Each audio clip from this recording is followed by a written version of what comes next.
Today is day 20 of trying to add more whimsy and bold self-expression into my life.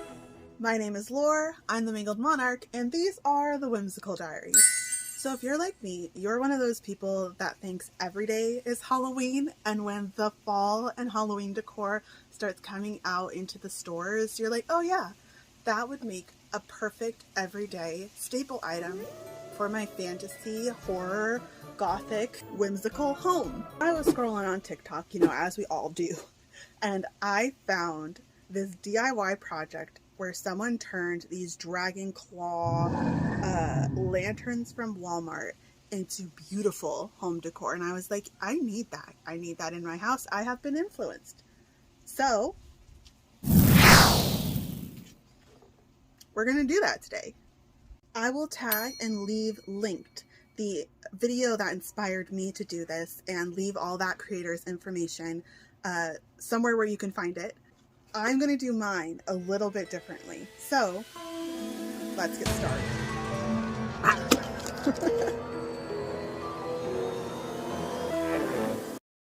So these dragon claws can be displayed vertically and just sit on a table, or you can hang them up and have them horizontal where the lantern is hanging down like this. It has a little hole in the back for where you can hang it. The flow candle is a battery pack that turns on from the bottom. The candle light doesn't flicker, but it's a really nice golden ambient glow, and it's pretty strong. It casts a really nice light. You can get these at Walmart for $16.98. They're called the Halloween Dragon Lantern. I'll leave links to the products and tools I used down below in the description box. So I have this deer statue that's very pretty, and it's painted like the Statue of Liberty with this turquoise patina and gold accents. I want to give the dragon claw lanterns a similar paint job so that everything feels like it's from the same strange, odd fantasy world.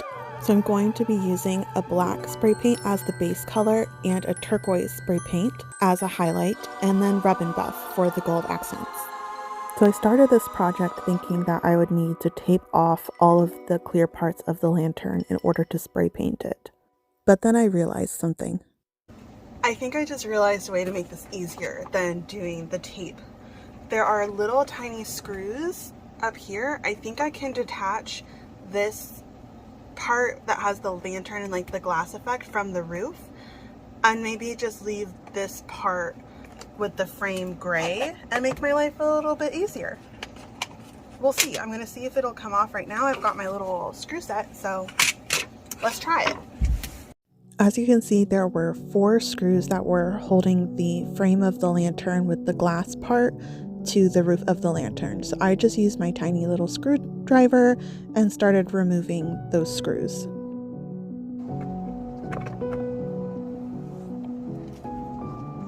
Perfect! Now we can just spray this part.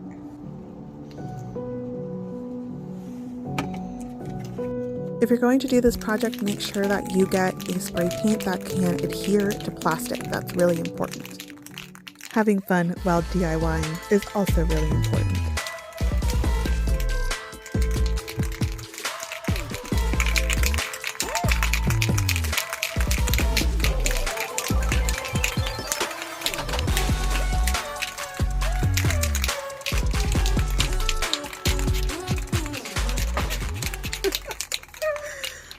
Okay.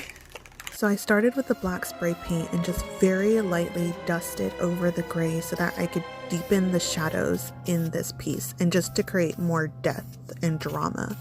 It's okay if this first layer is really patchy. It should be. That's going to give it that antique and worn in patinaed vibe. For the most part, I held the spray can really far away to do that light mist, but for the fingers, I got up close and personal and wanted those suckers dark. This piece is viewable from all angles since it's a 3D piece, so I made sure to spray paint all of the little nooks and crannies as well. Don't miss any angles. I was looking at how these lanterns are constructed, and I think this plastic can be detached from the bottom from this frame, so I could paint just the frame and not worry about taping off the rest of it. So I'm going to try. It looks like these 2 screws will release this clear insert. So let's try it.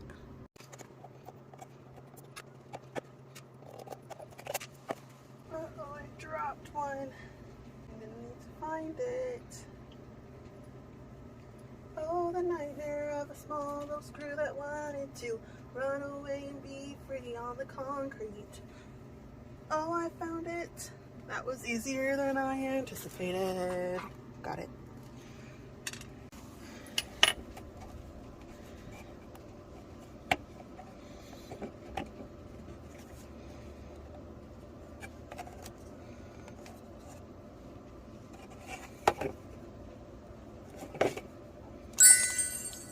Okay, so I gave it a really gentle squeeze from the bottom, and look at that, it's just gonna slide off. Be careful with the lantern part.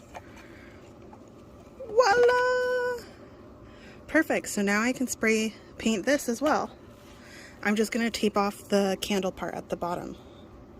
The rock-like looking plastic piece around the flame is the component that is housing all of the electrical, and it's kind of flimsy and fragile, so I decided that I wanted to really securely tape it all off so that I didn't ruin any of the electrical components when spray painting it. I'm doing this DIY in September in California in the heat, so the spray paint dried within 15 minutes and then it was time to do the teal spray paint on top. I did the same process that I did with the black and just really lightly dusted and layered and took my time. Let this color also be patchy. That's what makes it look so antique and like worn in. The uglier and grimier it looks, the better. It makes it so otherworldly. You don't have to know how to do spray paint or how to paint well on this kind of project. It makes it so easy when you take that pressure of perfection off. Then I repeated the same process, starting with the black and then letting that dry and then doing the teal on the little lantern frame parts. This paint job was so easy to do and the spray paint dries so quickly. This is what they look like dry. What an impact and such an easy upgrade. Anyone can do this. This is my deer next to them, and like, look, they're sisters, not twins, but they're in the same universe now. So this next part is totally optional. I'm using an old alcohol-based Skin Illustrator makeup palette to age and patina this piece even more. I have 99% alcohol to activate it. I'm not using this palette for special effects makeup anymore, so this is a crafting palette now. So all I'm doing is using the black alcohol-based paint to go in and bring out the shadows and just create more depth and dimension in the piece and give it that worn look. The alcohol paints aren't a saturated color. You can really thin them down so that it just creates a nice inky look. The impact of this is not showing up well on camera, but trust me, in person it makes a huge difference. The spray paint applies so evenly that it can make it look too perfect and plasticky, so this just kind of grinds it up a bit and keeps it looking old. Following this as a tutorial, I'm going to show you exactly where I shaded to give this piece more dimension. First, I used some black and lightly layered and shaded all the way around where the arm is coming out from the base, just right along this crack in this edge. Next, I shaded in the crevices of each of these and made sure that the highlight, which is the green, was on the upper ridge and the black is in the lower ridge. Then down the arm scales in the back, I shaded in between the spikes and right here along the edge of the spikes. On top of the hand, these low parts, they're kind of like triangular lines right here. Right in the lowest part, I shaded right here and right here. And the last place I shaded was this edge. You can see this divot where the top of the scales meet like the underbelly of the arm. Right along this line, really thin, light shading all the way down to the base, from the wrist to the base. The Skin Illustrator alcohol paints dry almost instantly, so it was really quick to move on to the next step, which is the rub and buff. So I used a latex glove and then put a lost single sock over that to do the rub and buff. A little bit goes a long way with this stuff. I'd never used this product before, so I wanted to start with the lantern frames because I just found that a little less intimidating. And I'm glad that I did, because there is some nuance to using this product that I'm going to tell you about right now. First, I learned that rubbing was not the way to go with this. It was starting to remove the spray paint underneath, so the rub and buff part of this product, no. This is more like a swipe and glide. I also learned that this is a highly saturated pigment, and if you want to get that faded look with the gold, you have to be really light in your application.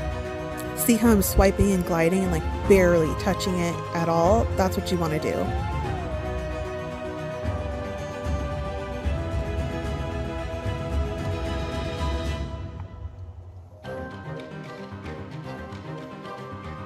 I wanted the tips of the claws to be really gold and more dramatic, so I used a little bit more product and a little bit more pressure in this area. I also chose to go more saturated on the ring just to give it that metallic metal pop. I was really strategic about where I wanted to put the rub and buff, so I decided that the scales on the back of the hand and the spikes needed to be gold, and then the underside of the arm, which would be like a flesh, did not get any gold. And don't forget about the backs and the hidden nooks and crannies, because this is a 360 piece. You're going to see it from all angles. The TikTok that inspired me to do this project had a really strong gold back plate, and I really liked that effect, but I also wanted to bring out all of the textural elements in this part. So when I was swiping, I went in the direction that the pattern was going in, and I loved how that turned out. And the last step was just to do some fine details, so I used a really small paintbrush and went in and did the eyes of the dragon, the teeth of the dragon, the little spikes on top of its head. Then I gave it all some time to dry, and then it was time to reassemble it. This project only took me a day to complete, and it was so easy and so much fun to do. I highly recommend you give it a try. Boldly express yourself and get creepy this spooky season. This project was so much fun, and I am so blown away by how it turned out. Thank you to the creator who suggested this DIY. This was such a good idea. If any of you do this DIY, tag us. Tag me and tag the original creator. I'd love to see what you create. Alright, now I need to reveal to you the final Dragon Claw lantern. This is the before.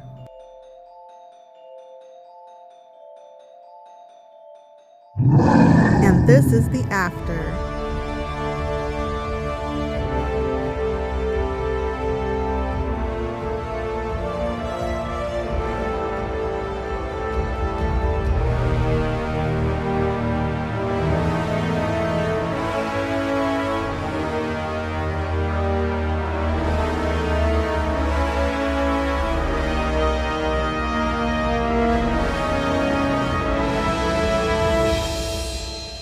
If you'd like to see this piece in its full magical fantasy glory in my space, stay tuned, because there's a Whimsical Diaries coming up where we're going to do some home decor and Halloween preparation. It's going to be so much fun, so I'd love to see you there.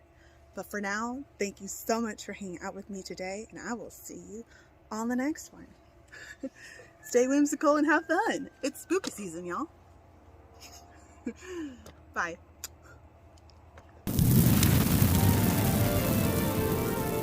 If you enjoyed this video, please leave a like.